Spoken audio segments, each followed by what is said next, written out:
பாய் மக்களே பார்த்துக்குங்க. அடித்த மீன் வந்து கீழே கொட்ட போகிறோம்.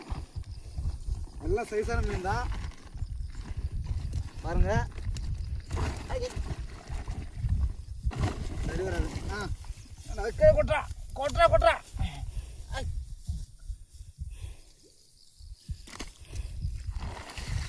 பாருங்க ஒரு 3 கிலோ இருக்கும். இன்னைக்கு அந்தளவு ஒன்றும் வேட்டை இல்லை. பார்த்தீங்கன்னா நண்பருக்கு அடித்த மீன் தான் ரொம்ப பெருசு. அடித்த இல்லை ரீலை மெக்கார அடித்த ரீலை கட்டுறான். ரீலை கைட்டு ரெடி பண்ணிகிட்ருக்கோன். எங்கடா போகிறேன்? இங்கே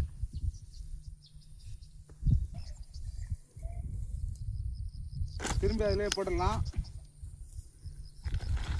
ஒரு ப்ளஸ் பார்த்தீங்கன்னா எந்த மீனுமே சாவல, ஃபுல்லாக ஆக்டிவாக இருக்கும் மீன். திரும்பி தன்மோடு வச்சிடலாம். பாய் மக்களே பாய்.